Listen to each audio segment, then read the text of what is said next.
Grandpa.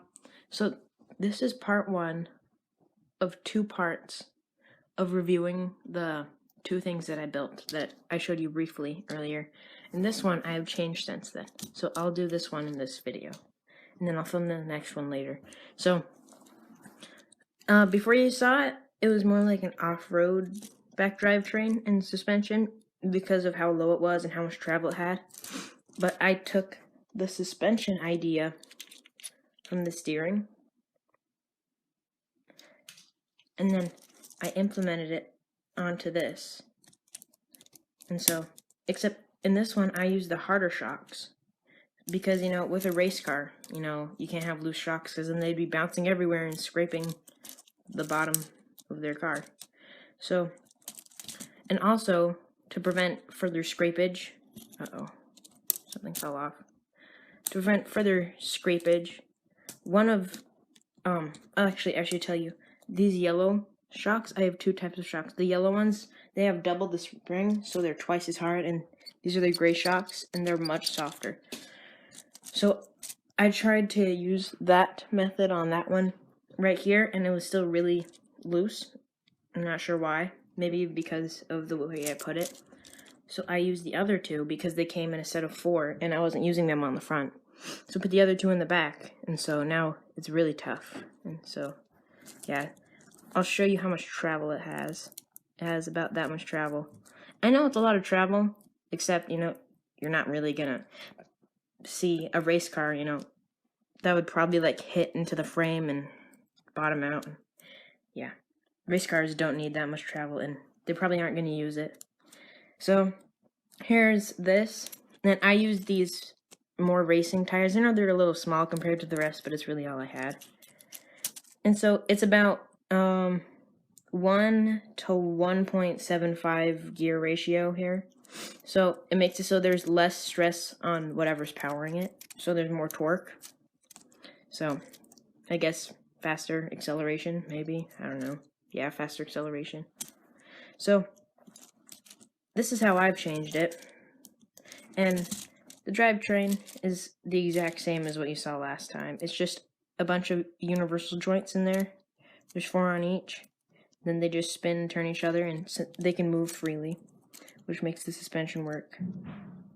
So, yeah, that's that. That's part 1. Bye, Grandpa. Hi, Grandpa, and welcome to part 2 of the 2-part series reviewing the 2 assemblies that I've made. Last time we looked over this one, so this time we'll look at the front steering assembly. So, when I first built this, I had the issue of those little points right there. When it was all the way down, they were rubbing against each other, and it was making a lot of friction, so it was hard for this to turn. So what I did to solve that, well, I could not figure out what it was, and it was making it almost impossible to turn this. So to fix that, I put one of these little gears right here and put a pin through there so it would not be able to go down all the way. And it still has a little bit of resistance, but as soon as you press it down, it's really quick. But there's the resistance isn't strong enough to make any struggle. I can still do it just fine. So I took off the wheel just so you could see this mechanism, or it's not a mechanism, just this assembly better. So here you would just snap the wheel onto there. And then the rack and pinion steering, it has the little bars, and they push and pull the little assemblies. And right here, this is, it's just like the thing you use to attach a trailer to a car. And that's just on the top and bottom, both of these. So that makes it so that you can go like that and steer at the same time. So that's that. Last time I showed you this, it was falling apart. The pinion was off and the servo was still on. So I put it all back together and made it look really nice. This is my favorite design that I've used for steering so far because it has a bumper, and I think it's a rather simple design. When I was telling you the other day over FaceTime that I just built the 2 things out of completely random parts, I wasn't thinking straight. I did build this one out of random parts, except this one. This, and this. These things on both sides, they came with a kit or a set.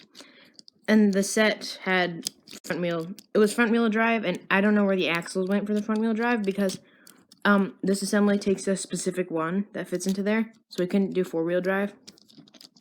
But this specific assembly is meant to come together and do this. So this one, it wasn't just random pieces. I just found all the pieces because that set was taken apart a long time ago, and I just slapped them back together to make this. So this is pretty much it. I explained the suspension to you already, and a while ago I saw this online and I just forgot about it.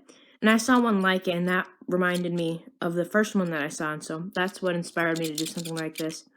But when I built it, I didn't find any instructions. I just kind of was just messing around with it, and I figured it out. So this is the backstory of the steering assembly. Yep. Well, bye, Grandpa.